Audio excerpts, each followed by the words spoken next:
अब हम देखेंगे अध्याय 4 का समांतर श्रेणी में प्रश्नावली 3 का प्रश्न नंबर 14। दीर्घ उत्तर ये प्रश्न है, महत्वपूर्ण प्रश्न में से एक है ना, ठीक है। दीर्घ उत्तर ये प्रश्न के महत्वपूर्ण प्रश्न में से एक है आपका ये 14 नंबर का प्रश्न। और भी कई सारे प्रश्न है, उनको भी हम हल करेंगे। यहां पर हम देखेंगे आज इस प्रश्न को तीन समांतर श्रेणी है ना, तीन समांतर श्रेणी, 1 2 3 तीन समांतर श्रेणी। पहले समांतर श्रेणी का योगफल क्रमशः S1 है। तीन समांतर श्रेणी है जिनमें n पदों का योगफल, अभी हम इससे पहले वाली वीडियो में पदों का योगफल ज्ञात किया, ठीक है। तो समांतर श्रेणी का पदों का योगफल, पहला समांतर श्रेणी का पदों का योगफल क्या है? S1 है। दूसरा समांतर श्रेणी के पदों का योगफल S2 है। तीसरा समांतर श्रेणी का पदों का योगफल क्या है? S3 है। और सभी का प्रथम पद एक ही है। बोला है प्रत्येक श्रेणी का प्रथम पद एक है, सभी का प्रथम पद एक होगा ना। और सार्व अंतर क्रमशः 1 2 3 है। कहने का मतलब यहां का सार्व अंतर क्या होगा? 1। यहां का सार्व अंतर क्या होगा? 2। यहां का सार्व अंतर क्या होगा? 3। ये सभी क्या है? डी। प्रथम पद एक होगा, योगफल S1 है और सार्वंतर 1 है, पहला समांतर श्रेणी में। दूसरा में प्रथम पद 1, योगफल S2 और D क्या है? सार्वंतर 2। तीसरा समांतर श्रेणी में प्रथम पद 1 है, योगफल S3 है और सार्वंतर क्या है आपका? 3 है। तो सिद्ध करना है कि हमें S1 और S3 को जोड़े, तो ये जो S1 है और ये जो S3 है इसको जोड़ेंगे तो हमको 2S2 मिलना चाहिए, ठीक है ना। तो चलिए हल करते हैं।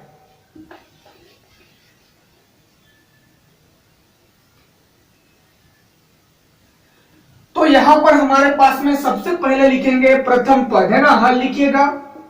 प्रथम पद सभी के लिए क्या है? यहां पर प्रथम पद, यहां पर मैं A लिख रहा हूं ना, ठीक है। ये प्रथम पद है। प्रथम पद सभी के लिए क्या है? 1 है, ठीक है। और सार्व अंतर अभी हम देखें क्या है? 1 2 3, ठीक है। और योगफल क्या है? S1 S2 S3 है। तो सबसे पहले हम क्या करेंगे? S1 योगफल को पकड़ेंगे ना। सबसे पहले किसको पकड़ेंगे? सबसे पहले S1 योगफल को। तो S1 को देखेंगे यहां पर S1, ये क्या है? योगफल है। समांतर श्रेणी में पदों का योगफल है, क्या है? S1। तो पदों का योगफल बराबर क्या होता है? S1 कब आता है? पदों का योगफल कब आता है? n/2 कोष्टक में 2a, कोष्टक में क्या? 2a plus n-1d। ये करने से क्या आता है? योगफल आता है।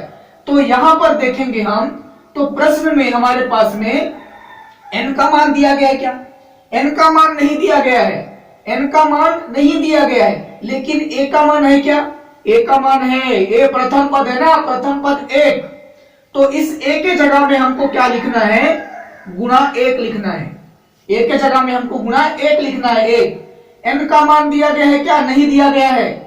-1 है, सेम टू सेम रहेगा, छेड़छाड़ी नहीं करना इसको ना, छेड़छाड़ इसको बिल्कुल भी नहीं करोगे। n के जगह में मनमाना कुछ भी नहीं डालना है, ठीक है ना। तो यहां पर n-1, अभी यहां पर d है। d हमारे पास में है क्या? मैंने अभी बताया क्रमशः 1 2 3 है। पहला S1 के लिए d क्या है? सार्वंतर 1 है। तो यहां पर d के जगह में क्या लिखेंगे? हम 1 लिखेंगे, ठीक है ना। क्या लिखेंगे? 1 लिखेंगे। अब हमें हल करना है, ठीक है ना। अब हमें क्या करना है? हल करना है। तो यहां पर S1 है, इसका क्या है? S1 है, पदों का योगफल S1 है, ठीक है। तो हल यहां पर क्या होगा? n/2 का n/2 लिखिए। अब यहां पर देखिएगा 2 का गुणा 1 के साथ में 2 हो जाएगा, प्लस n-1, क्या लिखा है यहां पर? n-1, 1 गुणा के रूप में। तो 1 का गुणा n से करिए, 1 का गुणा n से करिए, क्या होगा? n। -1 का गुणा 1 से, -1 का गुणा 1 से तो -1 ही होगा ना। यहां पर ये कोष्टक लग गया। अब देखिएगा यहां पर इस कोष्टक में समझा थे कौन कौन सा? 2 और 1। 2 और 1 क्या होगा? घटेगा, क्योंकि 1 में ऋण है, 2 में धन है।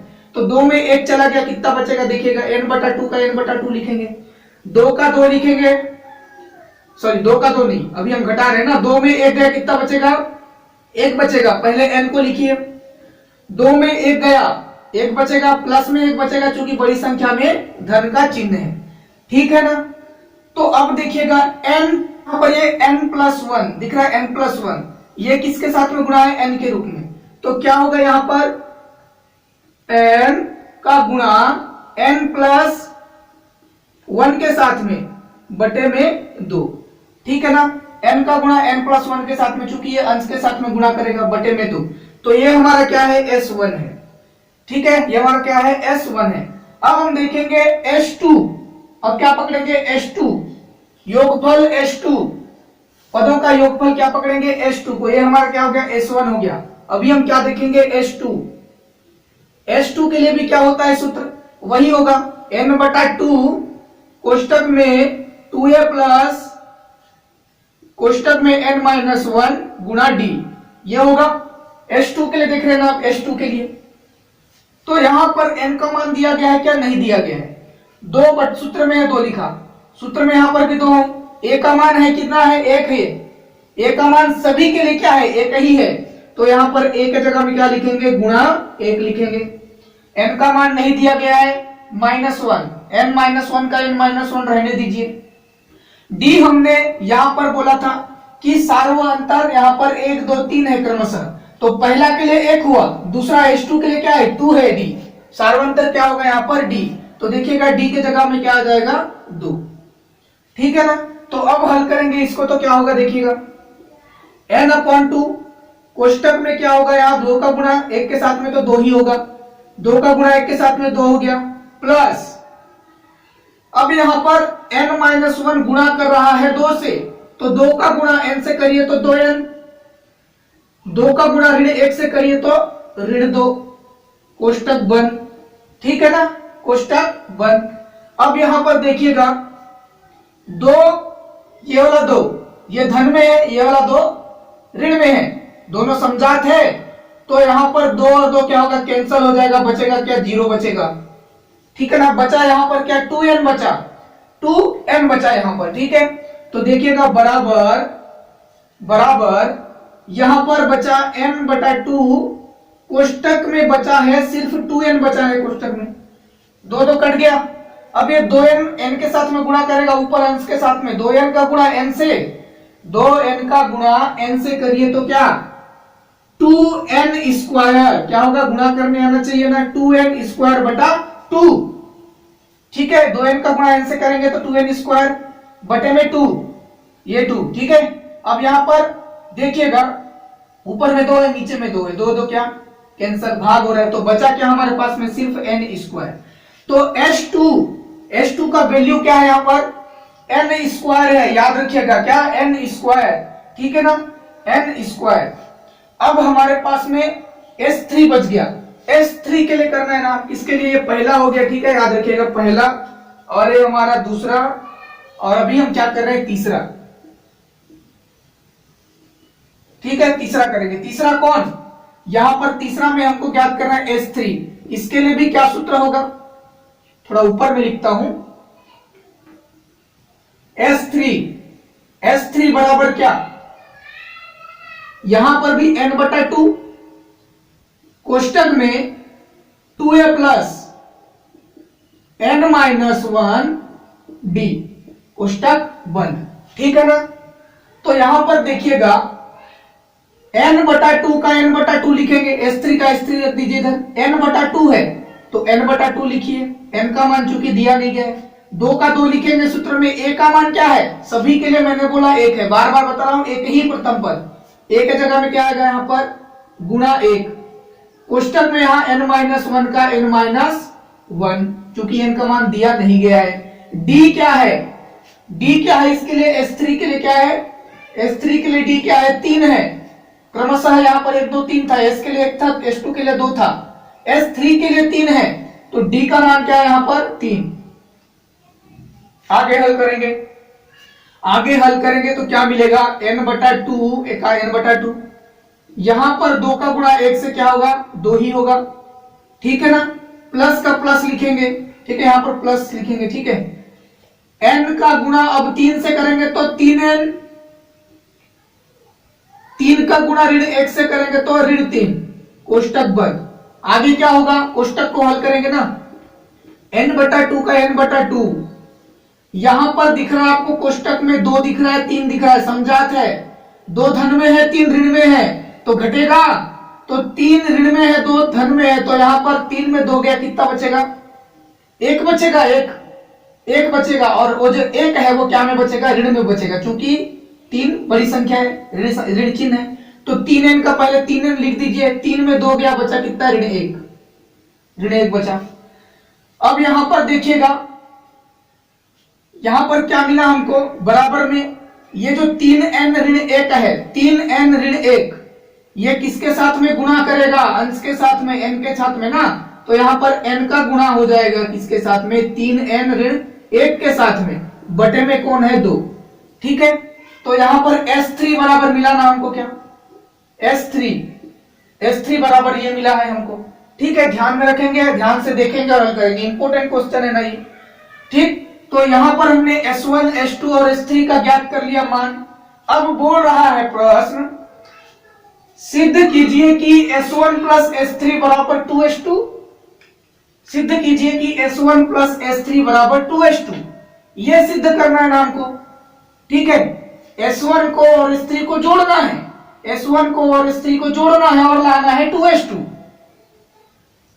तो यहां पर हम लिखेंगे सिद्ध करना है, क्या लिखेंगे, सिद्ध करना है, सिद्ध करना है S1 प्लस S2 बराबर, अच्छा S3 ना, S1 प्लस S3 बराबर 2S2 लाना है, ठीक है। तो S1 और S2 को जोड़ना है, क्या बोल रहा है, जोड़ना है। तो S1 कौन है, S1 हमने क्या लाया है, S1 हमने लाया है n गुणा n प्लस 1/2 लाया है ना S1, तो इस S1 के जगह में क्या लिखेंगे, इसको लिखेंगे, S1 का मान क्या है, n गुणा में n प्लस 1/2 है S1, ठीक है।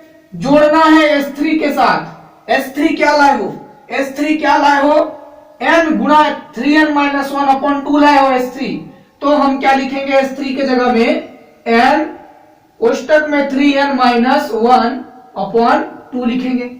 जोड़ना है ना, जोड़ के लाना है 2S2, ठीक है, जोड़ेंगे तो आएगा 2S2, देखते हैं। यहां पर देखिएगा, ये जो दिख रहा है 2, ये 2 दोनों का हर समान है, तो लघुत्तम 2 ही आएगा ना, लघुत्तम निकालिए हरों का, तो क्या होगा, 2 ही आएगा, लघुत्तम कितना आ जाएगा, 2 ही आएगा। अब 2 का भाग इस 2 से करिए, हर से 1 आएगा, 2 का भाग 2 से करेंगे तो 1 आएगा, 1 का गुणा ऊपर वाले अंश के साथ में करेंगे तो उतना ही आएगा, क्योंकि 1 का गुणा किसी के साथ करने से उतना ही आता है, तो n गुणा n प्लस 1 ही होगा, प्लस का प्लस लिखेंगे, ठीक है। यहां पर मैं कोष्टक नहीं हटा रहा हूं अभी, ठीक है, प्लस का प्लस लिखेंगे। अभी 2 का गुणा दो का भाग इस हर के साथ में, तो 2 का भाग 2 के साथ में करेंगे तो 1 आएगा, 1 का गुणा अंश के साथ में करेंगे तो उतना ही आएगा, तो कितना आएगा, n गुणा 3n ऋण 1। ध्यान से देखते रहिए ना। अब यहां पर देखिएगा, ऊपर में हर में n है, यहां पर भी n है, कोष्टक में n प्लस 1 है, कोष्टक में 3n माइनस 1 है, लेकिन यहां पर n है, यहां पर भी n है बाहर में, तो n क्या हुआ, उभयनिष्ठ हुआ, कॉमन हुआ, यहां पर भी n है बाहर में, यहां पर भी n है बाहर में, गुणा के रूप में, तो उभयनिष्ठ हुआ ना n, तो n को बाहर निकाल दीजिए, तो अंदर में कोष्टक में क्या बचेगा, n प्लस 1 बचेगा, और यहां का कोष्टक में क्या है, प्लस 3n माइनस 1 है, ये बचेगा कोष्टक के अंदर में, और नीचे में बटे में कौन है, 2 है, ठीक है ना, क्या है, 2 है। तो इसको हल करेंगे ना आप, तो इसको हल करिए, यहां पर देखेंगे n और यहां पर 3n, यहां पर n है, ये 3 है ना, समझात है, 3n और 1n जुड़ेगा, धन है, 3 और 1n कितना हो जाएगा, पहले लिखिए, यहां पर पहले लिखेंगे n, ठीक है ना, पहले लिखा n, कोष्टक में क्या, 3n और 1n को जोड़ रहे, कितना n हो रहा है, 4n। अभी यहां पर जो 1 है प्लस में है और 1 माइनस में है, माइनस और प्लस कैंसल, कुछ नहीं बचा, एक एक कट गया, तो यहाँ पर 4n बटे में क्या है, यहाँ पर बटे में 2 का 2, ठीक है, बटे में 2 का 2 लिखा, ठीक है। अब देखिएगा यहाँ पर ऊपर में क्या है, n गुणा 4n, n गुणा 4n, कोष्टक का मतलब गुणा, तो n का गुणा 4n से करिए, n का गुणा 4n से करिए तो 4n स्क्वायर होगा ना, बटे में 2, n का गुणा 4n से करेंगे तो 4n स्क्वायर बटे में 2। अब यहाँ पर ये भाग हो रहा है, 4n स्क्वायर बटा 2 है, मतलब भाग हो रहा है, तो 2 का भाग 4 से करिए, है ना, ये समझाते ना, तो 2 का भाग 4 से करिए, कितना होगा, 2 दूनी 4 कटेगा, 2 दूनी 4, तो 2n स्क्वायर बचा, क्या बचा, 2n स्क्वायर बचा। तो हमारे पास में क्या आया, आंसर क्या आया, जोड़ने पर s1 और s3 को जोड़ने पर क्या आया, 2n स्क्वायर आया, लेकिन तो हमको तो 2s2 लाना था ना, तो 2n स्क्वायर कैसे आ गया, 2n स्क्वायर कैसे आ गया, हमको तो 2s2 लाना था। तो देखिएगा 2n स्क्वायर का मतलब ही क्या है, 2s2 होगा ना, ठीक है। क्यों होगा, क्योंकि आपको देखना है यहाँ पर n स्क्वायर, किसको पकड़ना है यहाँ पर, n स्क्वायर, n स्क्वायर यहाँ पर देखिएगा, n स्क्वायर बराबर क्या होता है आपका, s2, n स्क्वायर बराबर क्या होता है आपका, n स्क्वायर का मान क्या है यहाँ पर, s2 है। आप n स्क्वायर के जगह में s2 भी लगा सकते हैं, तो n स्क्वायर के जगह में हम क्या लगा देंगे, s2, 2 का 2 लिखिए, और n स्क्वायर के जगह में क्या लगाएंगे, s2, तो देखिए क्या आ गया, 2s2 आया, 2s2, ठीक है। अच्छा यहाँ पर स्क्वायर लगा रहा हूं मैं, ठीक है ना, n स्क्वायर के जगह में क्या लिखेंगे, 2s2, क्योंकि यहाँ n स्क्वायर का मतलब क्या होता है, s2, 2s2, तो जोड़ेंगे हम किसको किसको, s1 और s3 को जोड़े तो कितना आया, 2s2 आया, तो इसलिए आप क्या लिखेंगे, s1 प्लस s3 बराबर 2s2 सिद्ध हुआ लिखेंगे, सिद्ध हुआ लिखेंगे, ठीक है। तो इसके पश्चात हम इसी तरह के प्रश्न को, बहुत ही महत्वपूर्ण प्रश्न देखेंगे और आगे भी, तो इसको आप अच्छे से प्रैक्टिस करिएगा। Thank you so much.